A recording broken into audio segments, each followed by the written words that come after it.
Nii, aga kõik on kohal, hakkame siis peale. Siis meil on õnnitlused kõigepealt. Ja siis, kui meil on õnnitlused tehtud, siis me saame Olgale sünnipäev.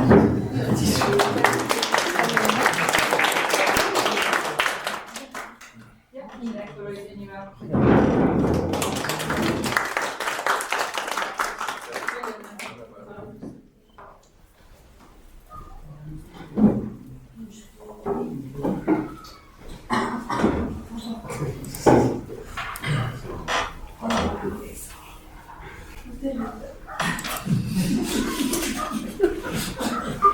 Volinikud saavad vallavanemad tervitada. Kas tervikad vastu? Sünnipäev!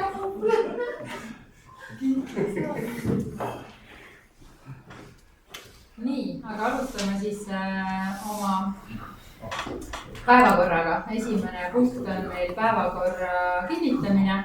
Kas kellelgi on ettepanekuid?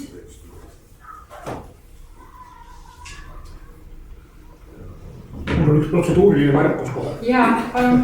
See protseduuriline märkus on see, et kui protokolli tehakse, siis esiteks, et kui keegi kellegi poolt hääletada, hääletus on avalik, siis hääletanute nimed võiksid olla protokollis siiski tuvastatavad. Viimases protokollis ei olnud seda.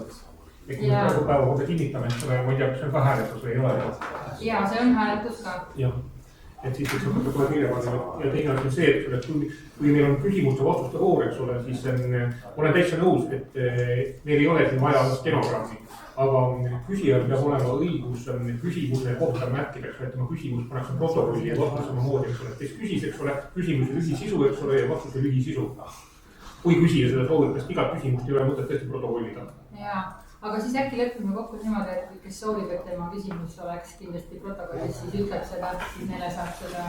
Jah, seda küsisin ka läbi teiste KOV-ide volikogudest ja seal oli sama teema, et siis nad nõuavad, kui tahavad, et läks protokollist, nad nõuavad. Jah, nende ettepanekute ja eriarvamuste kohta ka võib-olla ütlen lihtsalt märkuseks nii palju, et põhimäärus seda ju sätestab, eks ju, et need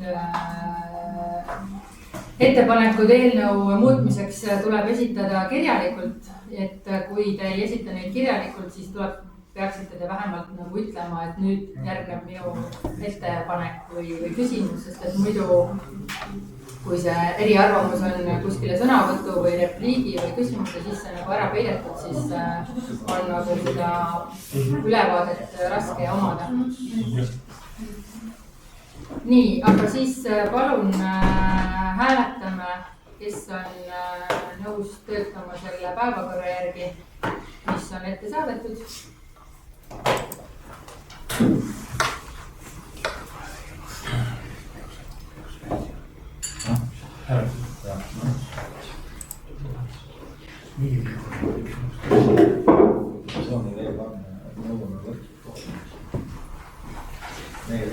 Kõik on poolt, liigume esimese päevakorrapunkti juurde, mis on vallavalitsuse informatsioon ja Jaanus saab sõna palun.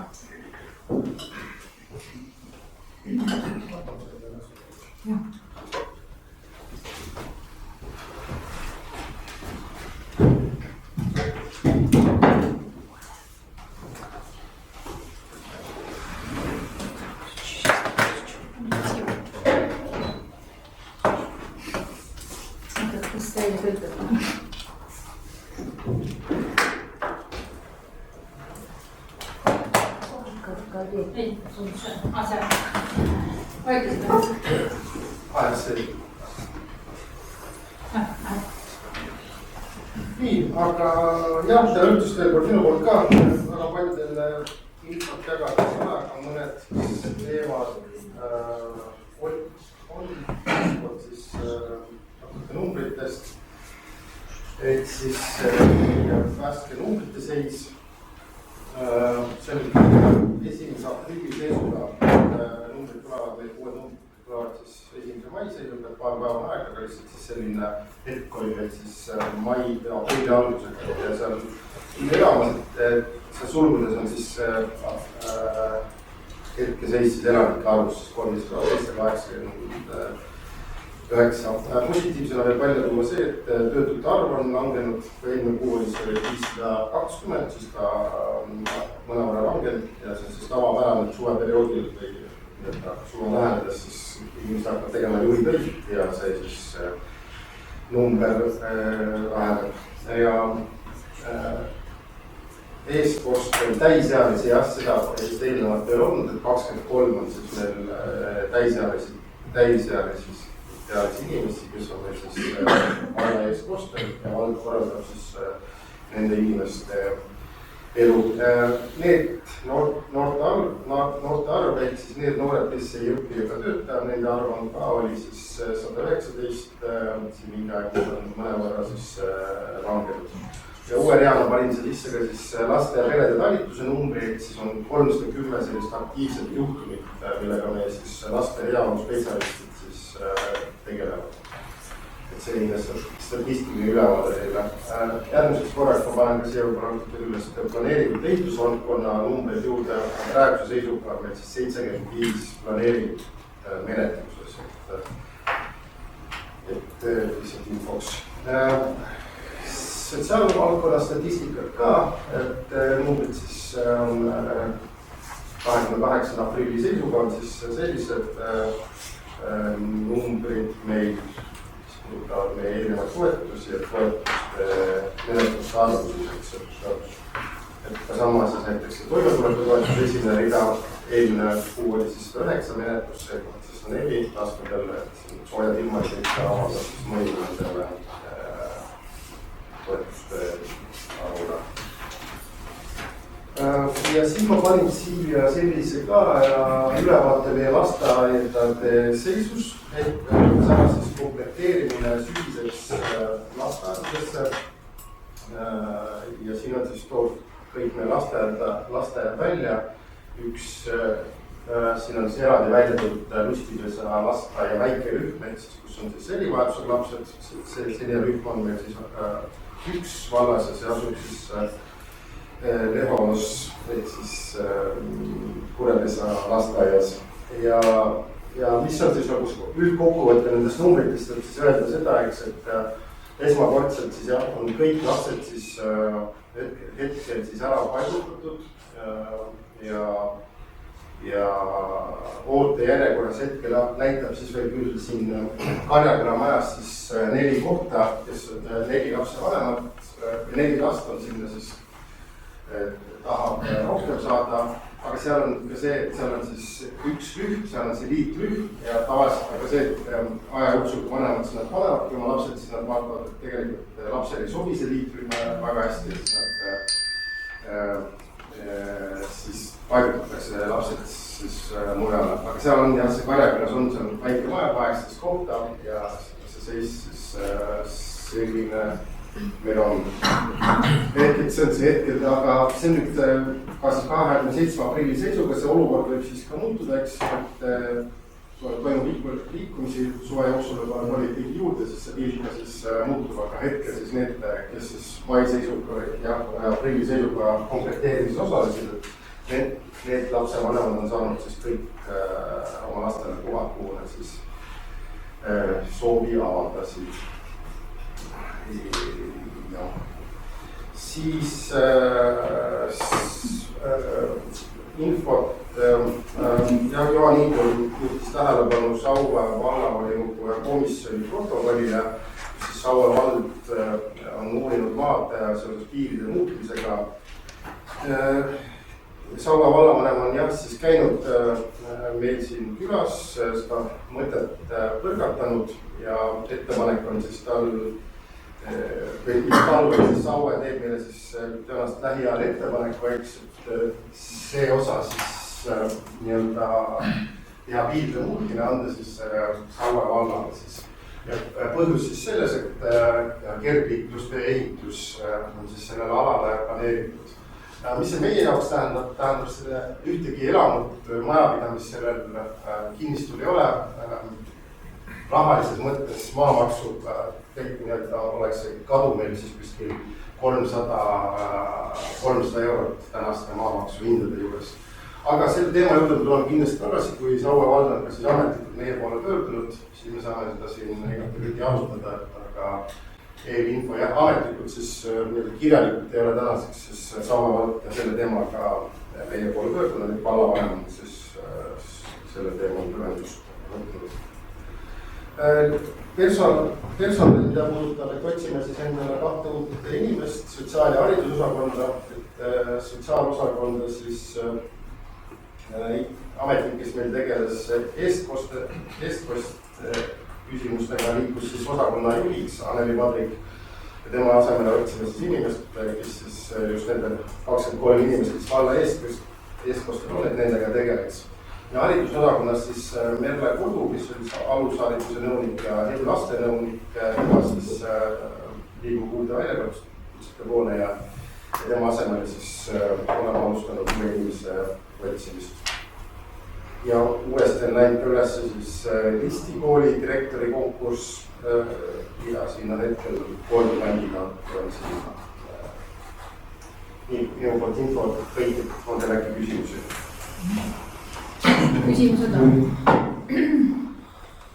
Nii, Armo Hiie, palun.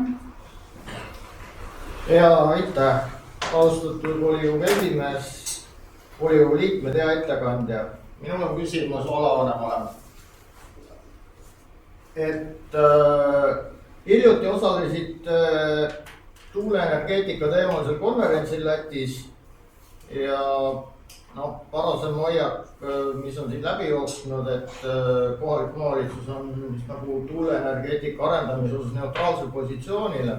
Et sellepärast ma küsin, et mis oli selle reisi eesmärk, kes kattis teie osalemise kulud ja palun ka natuke lühikest kokkuvõtet sellest konverentsist ja hinnangut, mis kasu sellest teie osalemisest oli kohalikule omavalitsusele. Aitäh! Ja, et seda korraldas siis Eesti, üks selle konverentsi korraldajatest oli siis Eesti Tuuleenergia Assotsiatsioon, kes siis palusid mind osalema seal paneelis, mis siis puudutas tuuleparkide või nii-öelda siis omavalitsuse nii-öelda kogemust tuuleparkide siis rajamisel või siis tuuleparkide olemasolust, eks, et omavalitsuse vaatest. Kulud kattis siis vald, et ei olnud keegi, kes selle sõidukulud sinna ei olnud väljaspoolt maja, vaid siis vallavalitsus kattis need kulud sinna.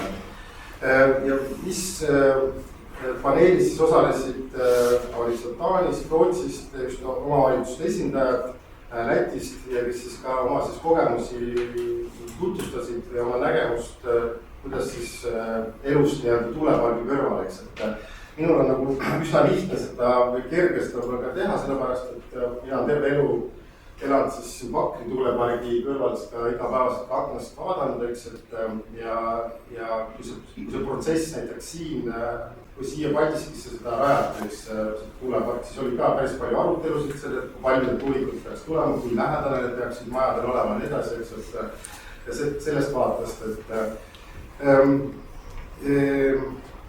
ma ei saa jah, et võib-olla mina rääksin lihtsalt puhtalt sellisest nagu isiklikust kogemusest, isiklikust vaatest, eks loomulikult seal oli küsimus ka tulevastest tuuleparkide rajamisest omavalitsustesse, et ja mis on ennekõike see kasu siis selle kohalikule omavalitsusele, kohalikule elanikkonnale ja nii edasi, eks, et taaskordeks, et selle olemasoleva tuulepargiga, mis meil täna Paldiskis on, selle kasu kohalikule kogukonnale on ainult see siis, eks, et nemad on vabatahtlikult juba aastaid siis panustavad sellisesse heategevusfondi nagu MTÜ Paldiski toetusfond ja et seal on 15–20 000 eurot aastas, nad sinna panustavad vastavalt siis selle tuulepargi käibele ja siis kogukonnad saavad seda raha sealt taotleda. Et nüüd uute tuuleparkide puhul on jah, need võimalused on suuremad ja mis on ka minu nägemus sellest, et võib-olla kogukondade ootus või tahe oleks siis suurem, et sellised võimalused laieneksid ka, eks, et võib ausalt tõesti öelda, et uued toetusmeetmed, nende laieni siis olemasolevatele ainult uutele tuuleparkidele ja siis mina seal rääkisin nii-öelda Eesti kogemusest, eks, et mis meetmed veel on siis tulemas, eks, mida peaminister on lubanud, eks, et kui me algatame selle, siis me saame 500 000 või siis kui on kehtestatud planeering, siis saame 500 000 ehk $1 miljon.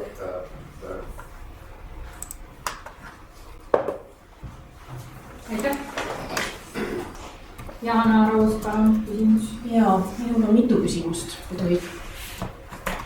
Et vallavalitsuse ruumide rent maksab ühes kuus 12 582 €. Kas on otsitud alternatiive näiteks vallavalitsuse omandis olevaid ruume kasutada hoopis selleks, et see summa on päris suur? Jah, ma räägin siis sellest majast. Siin majas asuvadki siis kas vallavalitsus, raamatukogu, sotsiaalosakond, arhiiviruumid, et selle peaks olema 2000 ruutu neid ruume siin kokku.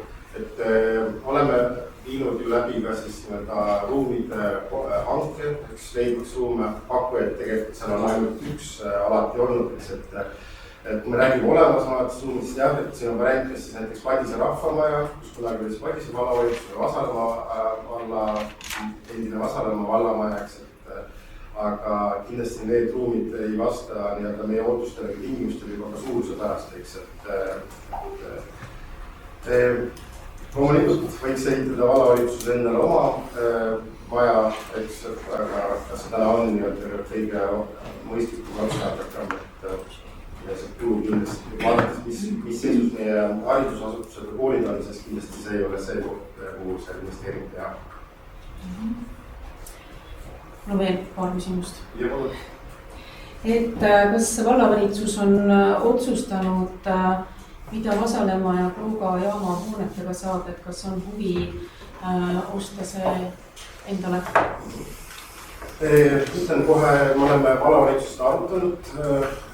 Vallavalitsus on täna seisukohal, et seda huvi omandada vallale selliseid vanu ja kehvas seisus hooneid ei ole.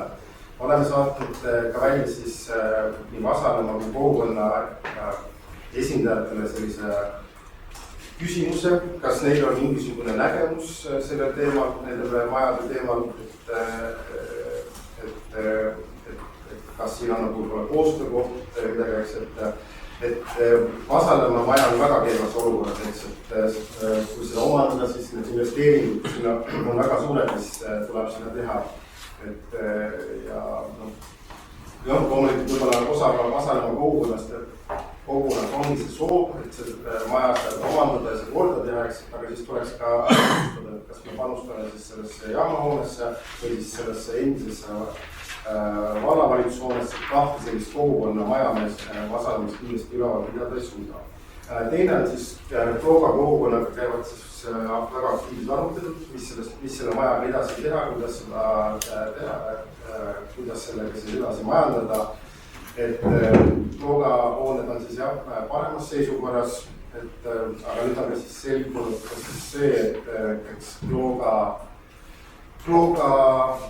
ühes hoones elab ka siis üks inimene sees, mida siis selles kirjas, mis Eesti Raudtee meile siis saatis, sealt selle ettepanekus ka välja ei tuleks, et see inimene seal sees elab, et nüüd on siis ja ta elab seal siis ilma lepinguteta ja Eesti Raudtee soov on, et see inimene jääks sinna majja edasi elama.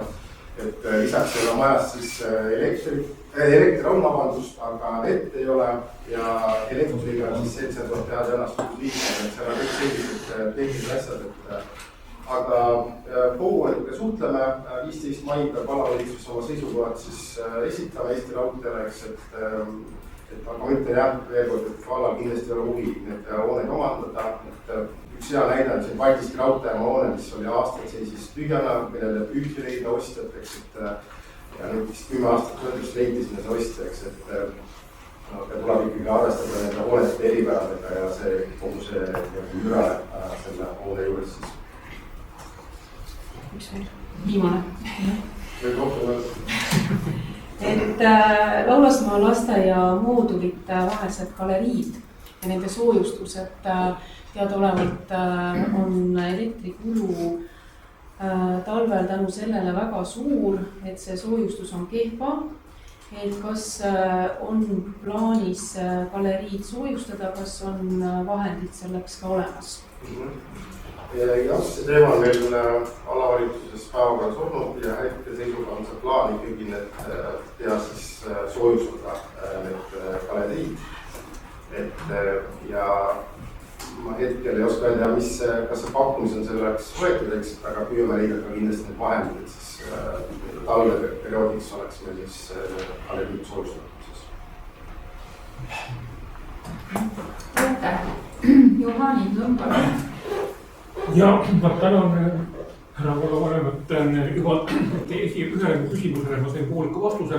Ma lisaks sellele Soome valla ettepanekule sellepärast, et ma lihtsalt märkisin kaardi peale ka alternatiivse piiride muutmise ettepaneku, mis on minu jaoks sama loogiline kui Soome valla ettepanek nende seisukoha pealt. Et kui see teema kuna kaalutusele tuleb, siis võiks ka seda kaaluda, kui see läbirääkimistele jõuamegi, siis jätame need piirid muutmata. Aga siis natukene nagu selline, võib-olla natuke lõbusam küsimus, aga samas ikkagi tegelikult asjakohane, ja üldse selle küsimuseks ka protokollida, et ma kõndisin Paldiskis ringi natukene nagu mitteelaniku, ehk siis turisti või külalise silmadega ringi ja vaatasin, et Paldiski kesklinn iseenesest on väga ilusaks muutunud, eks on park, mänguväljakud, spordiväljakud, kõik muud. Aga tekkis küsimus, et kus kohas on linnakaart meie asukohaga esiteks ja kus on lähim avalik käimla? Kaart on üks, siis esimene, kui inimene tuleb, turist tuleb see rongiga, väga palju turist tuleb see rongiga, sest esimene kaart on tal juba raudteejaamas. Tõenäoliselt see autos meil selle paika raudteejaama ei jõudnud, aga ma soovitan seda ära käia just selle raudteejaama hoone kõik sellepärast, et seal on tegelikult selline turismiinfo olemas. Lisaks, kui siis inimene liigubki siis sealt mööda Peetri tänavat, siis on need esimesed kirikud seal on, siis seal on turismiinfo juba olemas,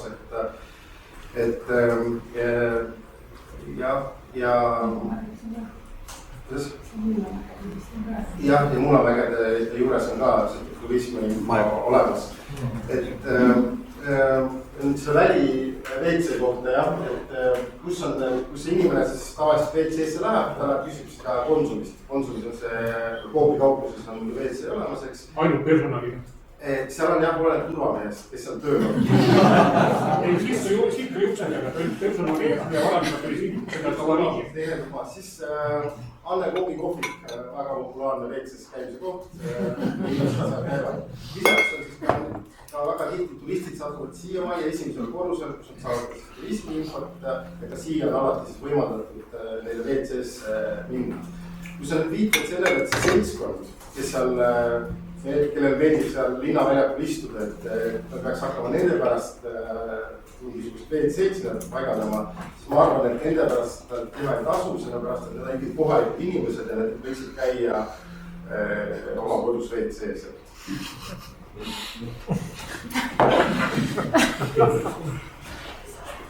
Aitäh, rohkem ei ole.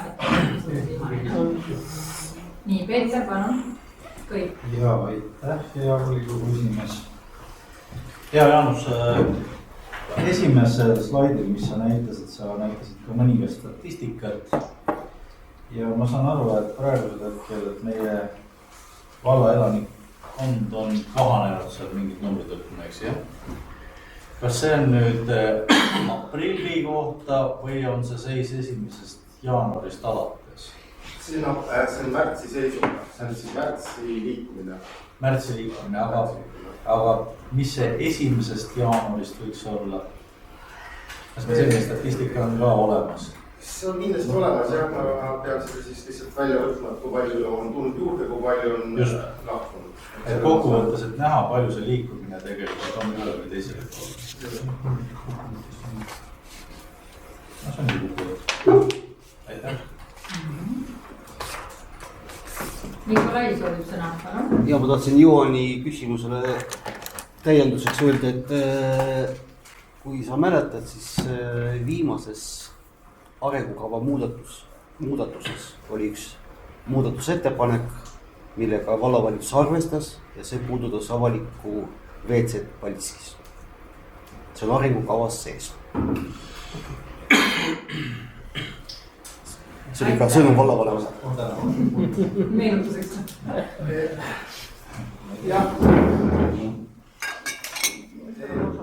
me räägime sellest avalikust keelsest, üks mõte oli teha siis sinna bussioote paviljoni, aga siis oleks juba see, et koos selle bussioote paviljoniga hakkasin nüüd ajama kuskil linnaväljakule siin üks WC, eks ole, et kohaliku elanikuna ma ei tea seda tõesti. Kui see on kaardiga ja kelle jaoks me siis teeme selle? turistidele. Ja ka kohalikule, kes ei, Paldiski linn on piisavalt pikk ja lai. See ei pea olema nagu läbikäigu hoov. Ja, ma lihtsalt lisan paar märkust, et esiteks, et mis puutub kaarti, ma näiteks usun, et see on raudteejaamas, ma olen raudteejaamas väga palju käinud, ja neid kaarte ka mujalt tähele pannud, aga meil on kesklinnas bussioote paviljon, selle seinas võiks ka see kaart olla. Et seal, ma vaatasin, et seal on nagu mõned üksikud reklaamipleedid, eks ole, sinna kuhugi kindlasti puhutab kaardi ära. Ja mis muutub avalikult tualetti, see ei pea olema seal kuidagi pargi keskel kõigile nähtava koha peal, ta võib olla rahulikult siin. Lihtsalt, et tema asuvus on täna tähistatud kaardi peal, eks ole, kes tahab, vaatab kaarti ja läheb siis sinna koha peal, eks ole, ja ta ei pea olema niimoodi, need, kes seal pargis kiirmendavad, eks ole, siis see on neile regulaarne nagu kasutuskoht. Volikogu liikmete nõustus, me võtame selle pakkumise, kui palju siis WC me maksma läheb, eks me saame siin vaadata, mis see prioriteet on, kas me läheme linna keskele WC-le remondiva mõne kooli ja oma teese läheb. Kindlasti WC. Aitäh, tundub, et rohkem küsimusi ei ole, siis saame minna päevakorraga edasi ja loa andmine riigihangete läbiviimiseks. Mul oli küsimus, aga jäeti kinni. Ahah, ja ma palun siis küsi. Jaa, aitäh. Mul oli Jaanusele veel üks küsimus seoses valla kodulehega, et ma kõigepealt tänan, kes siin neid muudatusi on teinud ja ma vaatasin, et volikogu istungi päevakord on ka nüüd ilusti valla kodulehel üleval, tänud selle eest. Aga ma küsin selle Lääne-Harju valla veebilehe kohta, et kas see on nüüd valmis ja mis seisus need tööd on näita? Tegelikult ta ei ole päris valmis, et siin tegelikult viimaste päevade jooksul on tulnud tehnilised tõrked, et seal kogu info on kadunud ja mingisugused osad ei avane, blanketid, näiteks vormid ei avaneks, aga selle kogu aeg tegeletakse, et kohe kui mingisugune info tuleb, et jälle selline asi on maas, siis sellega tegeletakse, et ja kui on sul Armo ettepanekud, et mis osa täiendada või mida seda, siis anna kohe märku, aga seda järjepidevalt tõesti vaadatakse kogu aeg üle koduleht osad. Et selle uuele platvormi üleminek on läinud kuidagi raskelt leid. Aitäh! Nii, aga lähme siis nüüd riigihangete juurde. Ja, et aastad mööduvad ja on vaja uuesti siis läbi viia riigihanked, mis puudutavad siis erinevaid teemasid ja need on siis näiteks HEV-laste transport, siis IT teemad, juhuveod ja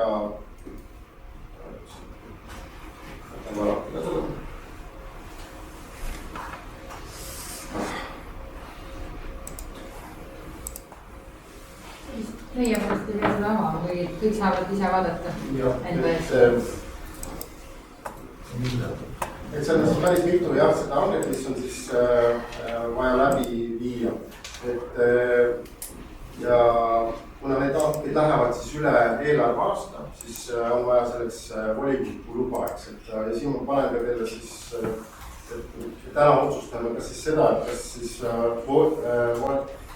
volikogu annab valitsusele selle loa, et need hanked läbi viiaks, et me ei aruta täna siin seda, et kui palju miski asi maksab, et see kujuneb tegelikult siis hangete menetluse käigus.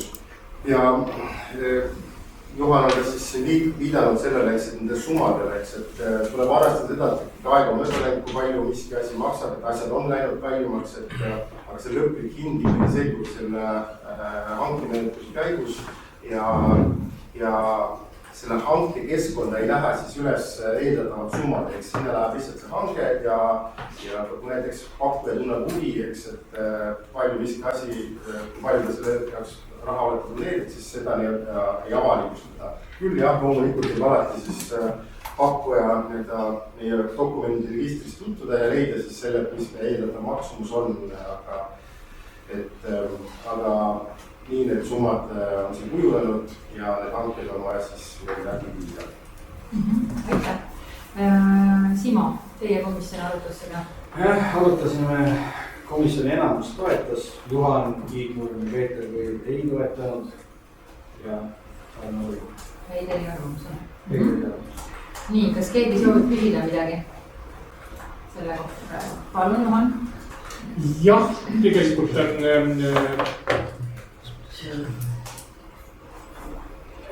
härra vallavanem, lugupeetud vallavanem ütles, et üldiselt piirsummasid nagu ei avalikustata või keegi küsib, eks. Tegelikult mul on vastupidi kogemus, et alati, kui me helistab hankijaga, siis ta ütleb ka alati ära, millise summaga nad on nagu maksimaalselt arvestanud. Et see on nagu minu kogemus, eks ole, ma olen ka väga palju hangetel osalenud. Ja teiseks on see, et kogu see maksumuse tõus tegelikult põhjendati väga lühidalt ära inflatsiooniga. Aga inflatsioon ei ole meil siin suurusjärkudes, ma pean nüüd vaatama. Ma tõin ka erinevad numbrid välja, et eri valdkonnad tõusid täiesti erinevalt.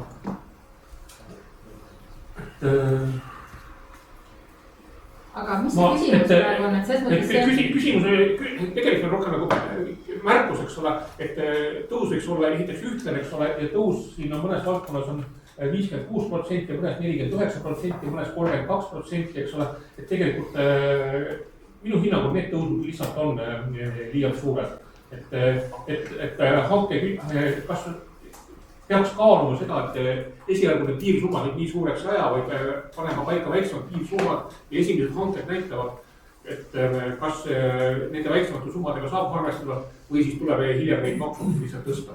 Selleks saab uuesti teha ju, anda vastava loa volikogu poolt.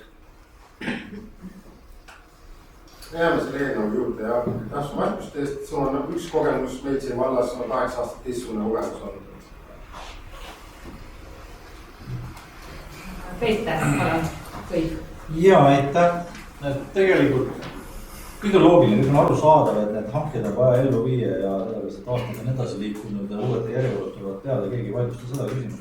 Minu küsimus on kogu aeg olnud selles, millist meetodit me kasutame, millest me lähtume, et me paneme iseendale mingisugused esialgsed mõtted paika, kuidas me neid numbreid saavutame. Hea küll, praegu me ei hakanud seda täpselt enam kõike lahkama, arvutatud on sellele vastused selles suhtes nagu samad ei ole.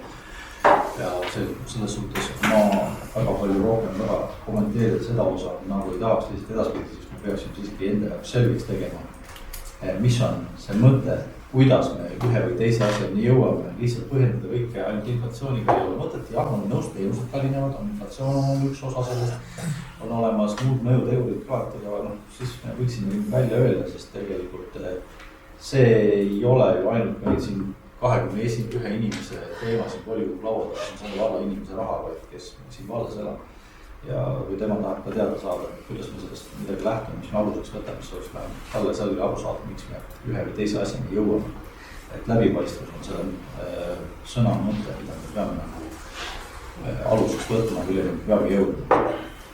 Ja ma loodan, et me ikkagi jõuame sinna, sest praegusel hetkel me jätame sellise mulje, nagu me oleme selle vastu. Me ei ole vastu sellele protseduurile. Küsimus on see, et kuidas seda ellu viia, seda läbi viia. See on see mõte. Et ärge võtke, ärge pange miinusmärki sellele ette. Tegelikult võtke hoopis selle, kui vahendid võimalust plussi näha. Aitäh. Lihtsalt tähe märkusin ütlen, see on avalik hankemenetluseks, et kui ma ei tea, kuidas seda veel avatumalt teha selleks, et pakkujaid on tavaliselt päris palju, et kui on siin tõesti soovitus või ettepanek, kuidas seda veel avatumalt teha, siis ma hea meelega kuulen. et võidab ju kõige soodsama hinnateenus pakkumine, mitte see, kes pakub selle sama numbri, mis on eesmärk. nii, kas on veel kellelgi küsimust või tahab sõna võtta? ei ole, siis hääletame.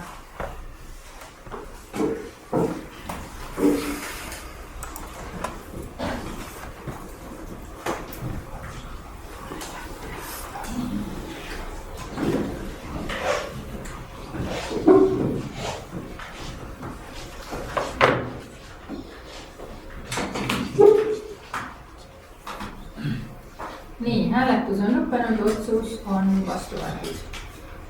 järgmine päevakorrapunkt räägib Keigu uuringuruumi geoloogilise uuringu loa staatusest, arvamuse andmisest.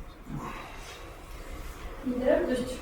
Keskkonnaamet on edastanud volikogule tutvustamiseks ja arvamuse andmiseks Maine osaühingu geoloogilise uuringu loa taotluse Keigu uuringuruumis. see uuringuruum paikneb Keigu külas, riigi omandis oleval katastriüksusel Pihtaruumi metskond 7. uuringuruumi teenindusala pindala on 24,7 hektarit. uuringu eesmärgiks on selgitada uuringuruumi piires maavara liiva levikut, asumistingimusi, materjali kvaliteeti, kaevandamistingimusi, mis võimaldab kinnitada maavara aktiivse tarbevaruna ja hiljem taotleda alale maavara kaevandamise keskkonnaluba. ja volikogu otsuse eelnõus väljendatud seisukohad käsitlevad lisaks uuringuloale ka esialgset seisukohta võimaliku kaevandamise kohta, mitte soodustavad ka asjaolude esitamine, siis selles otsuses ei ole siiski ammendav, tulevikus võivad olla rohkem. uuringuruum asub Harju maakonnaplaneeringus ja algatatud Lääne-Harju valla üldplaneeringu kohaselt rohevõtmisliku alal ja otsuses esitatud asjaolusid arvestades ei nõustuta Maine osaühingu geoloogilise uuringu loa andmisega. aitäh! kas keegi tahab küsida midagi selle eelnõu kohta? või kommenteerida? komisjoni seisukoht, Nikolai, teie arutasite seda? komisjon ei toeta uuringu loa andmist. Ehk toetab eelnõu. Toetab eelnõu, just. Küsimusi tundub, et ei ole. Siis hääletame.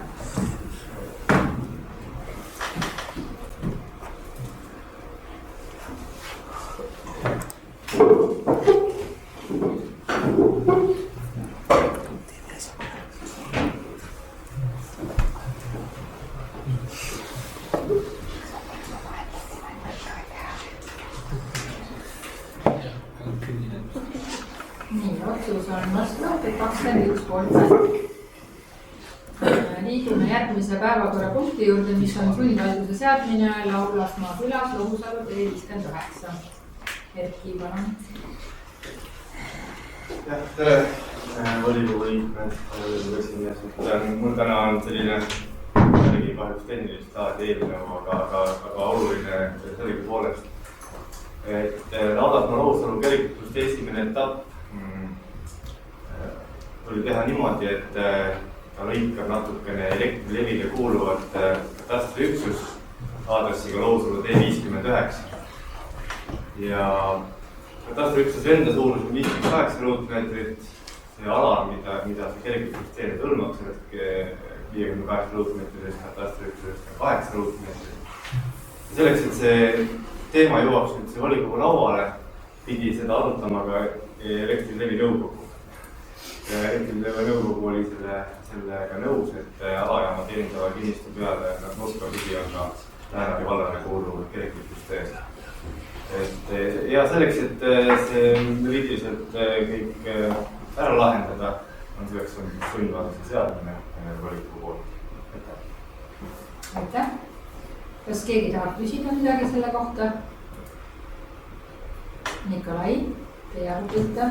Komisjon ei suutnud Telehingi nõukogule vastu panna, et nõustume. Hästi. Nii, aga kui küsimusi ka ei ole, siis hääletame.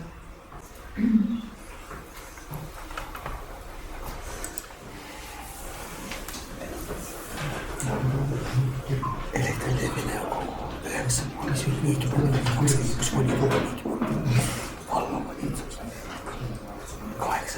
nii, otsus on vastu võetud, 21 poolthäält. Järgmine päevakorrapunkt on Lääne-Harju vallavolikogu määruste kehtetuks tunnistamine. Kas sellest räägib Kristo või Andi? Kristo.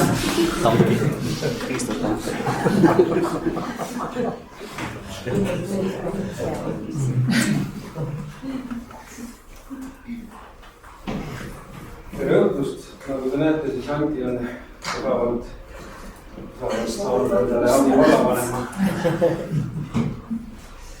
aga tõepoolest siis, et määrused on oma aja ära elanud, kui lühidalt kokku võtta, me oleme, volikogu on jõudnud juba täiendava uue määruse kehtestada, mis reguleerivad siis nii koolieelse lasteasutuse töötajate töötasustamise aluseid, toidukulu katmise korda ja ka Lääne-Harju valla jaotusprofiili küsimusi. Võib-olla lihtsalt mõned asjad tooks välja. Üks nendest on siis tõesti see, et alusharidusseaduses on nüüd täpsemalt ära siis nimetatud õppe- ja kasvatustegevusega seotud töötajad, on siis rühmaõpetaja, muusikaõpetaja, liikumisõpetaja, direktor, õppejuht, abiõpetaja ja tugispetsialistid. Ja kunagi võib-olla keegi mäletab, et lasteaed olid sellised ametikohad nagu assistent ja võib-olla veel mõned sellised, siis need olid kõik ajalukku saadetud. Nii et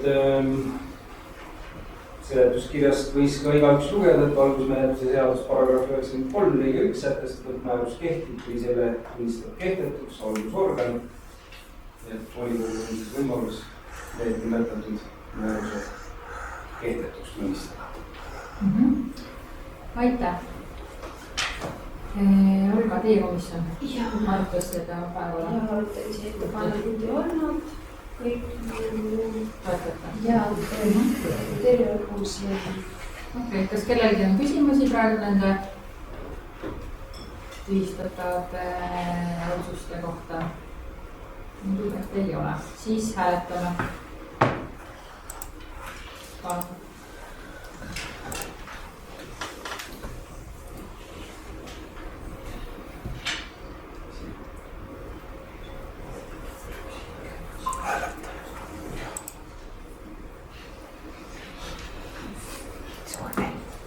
Nii, aeg on otsas, 20 poolthäält, 1 ei hääletanud, otsus on vastu võetud. Järgmine päevakorrapunkt räägib põhikooli ja gümnaasiumi seadusest ja delegeerimisest ja muudame midagi. Siis ta jätkab. Jah, et ma ei hakka siin kõiki neid pikki paragrahve üles lugema, ma alustan seletuskirjas sellest olulisest punktist, mis ütleb, et kahetsusväärselt kombel eelmine kord, kui me volikogus seda alusime delegeerimist, siis eelmisel korral oli seletuskirjas olid ka mõningad paragrahvid, mis kahjuks määrusest jäid kogemata välja. Ja need välja jäänud punktid käsitlevadki siis direktorite, koolidirektorite atesteerimist, mis on täitsa uus asi alates siis 1. märtsist 2026. Need nimetatud on siis põhikooli gümnaasiumiseadus paragrahv 71, lõiked 8, 9 ja 10, mis reguleerivad koolidirektori arenguvestluse atesteerimist. Nii et see on võib-olla see peamine, mille üle me täna siin otsustame, ehk et lisaksime siis need delegeerimispunktid samuti. Et võib-olla ma lühidalt... teist pikalt juttu, et siis ei räägi rohkem. pigem jah, võib-olla. Kui on küsimusi, siis... Jah, et kui on see... Ja siin on seletuskirjas on lihtsalt KOKS 22.2 välja loodud 2 erinevat sõnastust, et kes soovib nendega. Olga, teie komisjonis oli see? Arutasime, et eelarvamusi ei olnud, ettepanekuid ei olnud. Öeldusime saatsime volikogu vastu. Kas kellelgi on küsimusi selle eelnõu kohta? Tundub, et ei ole. Siis hääletame, palun.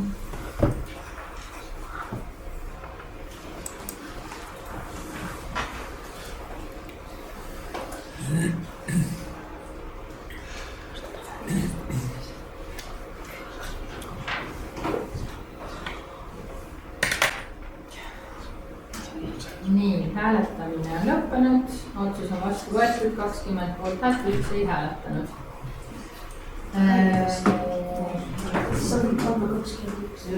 ahah, sul on tehniline tõrge, jah? aga olid poolt. hästi, ja meie viimane päevakorrapunkt on Arno infosüsteemi põhimääruse muutmisest. ja siis jällegi tulenevalt siis alusharidusseadusega seoses tuleb siis muuta ka meie vallas siis Lääne-Harju valla haridusteenuste haldamise infosüsteemi arvu põhimäärust. muuta tuleb siis kõigepealt preambuli teksti ja edasi siis ka läbiva mõiste koolieelne lasteasutus asendatakse mõistega lasteaed. koolieelne munitsipaalasutus mõistega munitsipaallasteaed. määruses asendatakse läbivalt koolieelse lasteasutuse seadus mõistega alusharidusseadus. lihtsalt seaduse nimi on ka muutunud. muus osas jääb see määrus kõik kehtima. võib-olla, kes ei tea, siis lihtsalt kommentaariks, et Arno on siis elektrooniline infosüsteem, mille kaudu siis vanemad saavad esitada avaldusi kooli lapsele koolikoha valimiseks, lasteaiakoha valimiseks, kooli vahetamiseks ja huviringiks ja toitlustuseks ja selline elektrooniline infosüsteem haridusvaldkonnas. aitäh. Olga, teie komisjon arutas seda? samuti arutasime, ettepanekuid ei olnud ja mis ei olnud, et nõudmisime ja saatsime volikogu vastu. aitäh. kas kellelgi on küsimusi selle eelnõu kohta? ei ole, siis hääletame.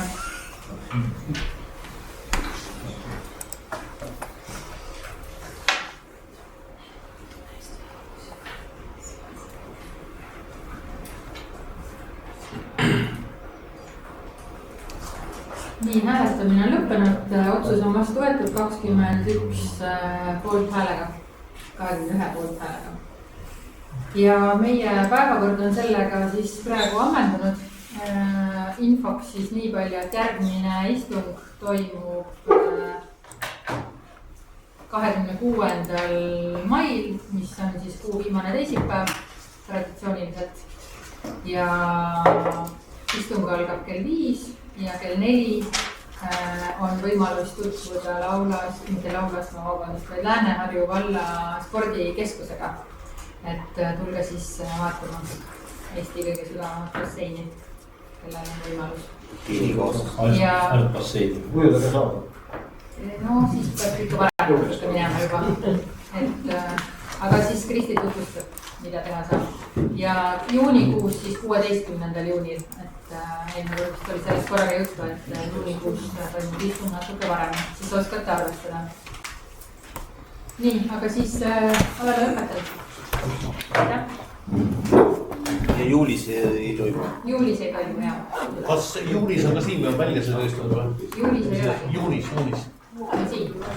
Kuivus.